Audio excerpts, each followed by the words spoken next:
Welcome to our channel. నేను Naveen. AP సర్కార్ IT ఉద్యోగులకు బంపర్ ఆఫర్ ఇస్తున్నట్టుగా తెలుస్తోంది. అయితే దాని గురించి మనతో మాట్లాడడానికి పొలిటికల్ అనలిస్ట్ జగదేవ్ గారు ఉన్నారు. సార్తో మాట్లాడతాం. నమస్తే అండి. నమస్తే. సో ఏపీ సర్కార్ ఒక బంపర్ ఆఫర్తో, అది కూడా ఐటీ ఉద్యోగులకి, మనకి పండక్కి ఒక కానుక అనుకోవాలా, లేకపోతే ఏపీ ప్రజలకి ఒక వరం లాంటిది అనుకోవాలా, ఎలా చూడాలి? యాక్చువల్గా వరము కానుక అనే విషయం పక్కన పెడితే ప్రస్తుత కూటమి ప్రభుత్వం ఆంధ్రప్రదేశ్ని ఒక గాడిని పెట్టాలనుకుంటుంది. అంటే ఒక్కసారిగా అన్ని శాఖల్లో అవినీతులు, అవకతవకలు, ఇబ్బందులు, ఎవడు నోటుకు వచ్చినట్టు అటు బిహేవ్ చేయడము, నోటుకు వచ్చినట్టు మాట్లాడటము, ఆ ఇష్యూస్, న్యూసెన్స్ అన్నీ జరిగిపోయాయి. పైపెచ్చు బటన్ నొక్కుతా పైసలు తీసుకో, నువ్వు ఏ పని చేయకు, సోమరిపోతులు అలాగే అక్కడే కూర్చుని దగ్గర తిని పడుకో, అటు నుంచి అంటే పైకి పో. అంటే ఓటు వచ్చేసరి నాకు ఓటే, నేనే రాజుగా ఉంటా, మీరందరూ బానిసలుగా ఉండండి అనే కాన్సెప్ట్ నుంచి మెల్లగా జనాల్ని బయటికి తీసుకురావాలంటే ఏం చేయాలి, ఎలా చేయాలి? రాష్ట్రాన్ని లేపి కూర్చోబెట్టాలి. ఏం చేయాలి? దానికి తగ్గట్టు ఈ పథకాలు కానీ తీసేస్తే ప్రజలు ఎలా ఉన్నారంటే, వాడైతే బాగా ఇచ్చేవాడరా, ఎందుకంటే ఒళ్ళొంగదు, పని చేయడానికి ముట్టి బద్ధకం కదా. కాబట్టి అటువంటి దాని నుంచి ఆ విమర్శలు చేయకుండా, పథకాలని తీయకుండా కొనసాగిస్తూనే ఎట్లా చేయడం అనేది ఒక కాన్సెప్ట్. ఆల్రెడీ వాట్సాప్ ద్వారా అన్ని సేవల్ని వినియోగించుకునే కాన్సెప్ట్ తీసుకొచ్చేసింది. ఇప్పుడు కౌశలం అని ఒక వెబ్, అలాగే ఒక యాప్ కూడా క్రియేట్ చేస్తుంది. దాంట్లో ముందుగా నిరుద్యోగులకి వృత్తి కల్పించాలని నిర్ణయించుకుంది. ఎందుకు? గడిచిన 5 ఏళ్ళలో 19 నుంచి 24 మధ్యలో ఏదైతే వైసీపీ ప్రభుత్వం ఉందో, ఒక్కడికి ఉపాధి లేదు, ఒక్కడికి ఉద్యోగం లేదు, ఒక్కడు తన కాలు మీద నిలబడే పరిస్థితి లేదు. ఎంతసేపు చేయి చాచి అర్థించడము, అలా బతికేయడమే. పైపెచ్చు ఎంతో కొంత చదువుకున్నాడు, ఏదో చేద్దాం అనుకున్నాడు, పక్క రాష్ట్రాలకు వెళ్ళిపోయాడు. కర్ణాటక, తమిళనాడు, ఇటు తెలంగాణ వెళ్ళిపోయాడు. సో ఈ ఇప్పుడు 5 ఏళ్లలో, ఇప్పుడు 4 ఏళ్ళు వేసుకోండి, 4 ఏళ్ళలో యావరేజ్గా తక్కువలో తక్కువ ఒక 5 లక్షల మంది విద్యార్థులను రిలీజ్ అయ్యి ఉంటారుగా.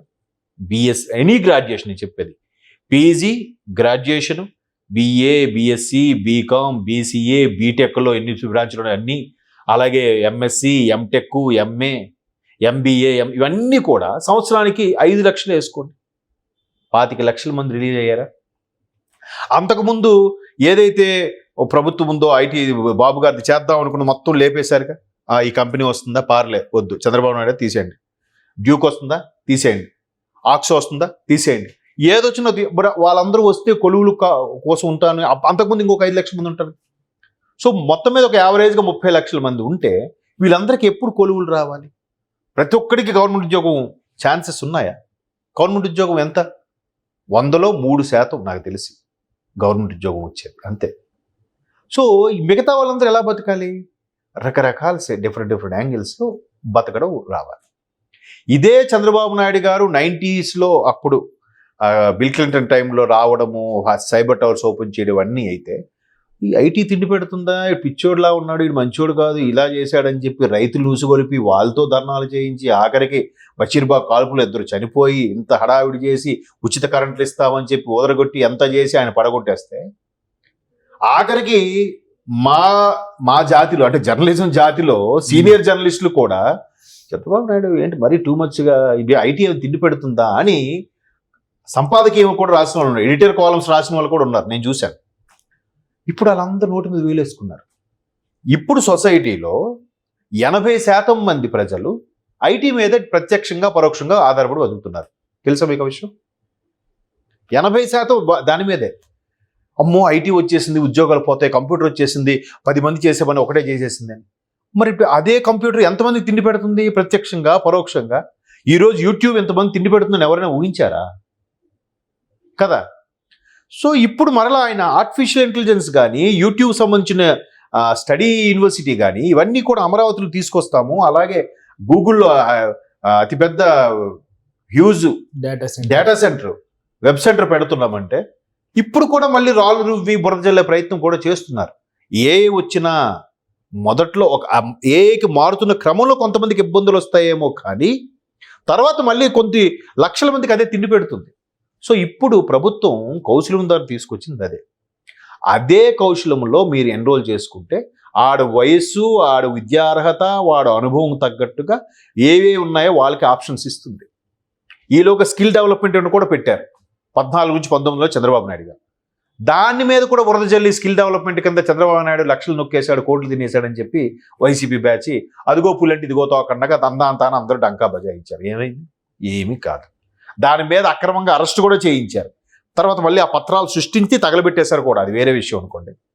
సో అటువంటి ఇది ఇప్పుడు ఆ ఐటీకి సంబంధించింది కానీ ఒక కౌశలం అని ఒక పేరు పెట్టి చూడండి, మంచి పేర్లు పెడుతున్నారు. కౌశలం కౌశలం పాజిటివ్ గా ఉంది. అంటే స్వామికి సంబంధించిన ఒక ఇది అలాగా ఒక సంప్రదాయబద్ధమైన పేర్లతో పెడుతూ యాప్లు రిలీజ్ చేస్తూ అందరికీ ఆ టెక్నాలజీ పరంగా ఒకవేళ ఎవరికైనా వచ్చేసిందంటే ఆ ఏఏ వాడిని తీసేస్తుంది. అక్కడ కూడా మళ్ళీ ఏ టెక్నాలజీ వాడుతూ ఎవరెవరు విద్యార్హత తగ్గట్టుగా వాడి టెక్నికల్ కోర్స్ అయితే ఈ టెక్నికల్ స్టడీస్, మామూలు రెగ్యులర్ స్టడీస్ అయితే రెగ్యులర్గా ఉండేవి, అకౌంట్స్ రిలేటెడ్ అయితే అకౌంట్స్ రిలేటెడ్, అడ్మినిస్ట్రేషన్ అయితే అలాగా ఏ కూడా బైఫరికేట్ చేసి వాళ్ళకి ఆఫర్ లెటర్స్, వాళ్ళ స్కిల్ డెవలప్ చేసేలాగా చేసే ఒక కౌశలం అనే ఒక మంచి కాన్సెప్ట్ తీసుకొచ్చారు. ఇదంతా తీసుకురా అంటే ఒకటి ఎక్కడ నిరుద్యోగులకు వృత్తి కల్పించడం, రెండోటి నిరుద్యోగ వృత్తి ఒకటి ఇస్తామంటున్నారు. ఎందుకు? కష్టపడి పనిచేయలేరా? నిరుద్యోగ వృత్తి ఎందుకు సోమరిపోత తయారు చేయడం? బట్ దానికి ప్రత్యామ్నాయంగా ఇలాంటివి తీసుకొస్తే మనిషి అన్నాడు తన కాళ్ళ మీద తాను నిలబడి బతకగల స్టామినా వస్తే ఎవరిని లెక్క చేయడం. విద్య అనేదే అసలైంది. ఆ విద్య కూడా గొర్రెతనం విద్య వద్దు, గొర్రెలా ఫాలో అయిపోయే విద్య వద్దు, సొంతంగా ఆలోచించే విద్య నేర్చుకోండి. అదే అసలైన విద్య. సో ఇప్పుడు దాని ద్వారా ఈ ఏదైతే ఉన్నాయో కొన్ని పథకాలకి చెక్ పెడుతూనే వాళ్ళకి వృత్తి కల్పిస్తూ డెవలప్మెంట్ ఇప్పుడు ఒక కంపెనీ మీరు అన్నట్టు ఆ డేటా సెంటర్ వచ్చింది. ఒక మహా అయితే ఏముంది డేటా సెంటర్ 10,000 మందికి ఉద్యోగాలు వస్తాయా? 2,000 మందికి వస్తాయి. 2,000 మందికి వచ్చాయి ఉద్యోగులు. 2,000 మంది డైరెక్ట్గా కాంట్రాక్ట్ బేస్డ్ ఉంటారా? సెక్యూరిటీ ఉంటారా? హౌస్ కీపింగ్ ఉంటారా? ప్యాంట్రీ రూమ్ వాళ్ళు ఉంటారా? ఆఫీస్ బాయ్స్ ఉంటారా? అవి వచ్చాయంటే చుట్టుపక్కల టీ షాపు, హోటల్, కిరాణా షాపు, మెడికల్ షాపు వీళ్ళందరూ వస్తారా? సరే, వాళ్ళు ట్రాన్స్పోర్టింగ్ డ్రైవర్లు వస్తారా? అది సరిపోదన్నట్టు యోబర్లు, ర్యాపిడోలు ఇవి వస్తాయా? ఎంత పరోక్షంగా ఎంతమంది ఆధారపడుతున్నారండి? ఆటో డ్రైవర్లు అందరూ ఆధారపడుతున్నారు కదా. మరి అది ఎంప్లాయ్మెంట్ కాదా? అంటే ఏదో బురద జల్లిసే ప్రయత్నము తప్ప డీప్గా అనలైజ్ చేస్తే ఒక కంపెనీ వచ్చి దగ్గర 2,000 మందికి ఉపాధి కల్పిస్తే ప్రత్యక్షంగా పరోక్షంగా 8,000 మంది, ఈజీగా 8,000 మంది అంటే 10,000 మందికి వృత్తి దొరుకుతుంది. అన్నం తింటారు. Yes, exactly.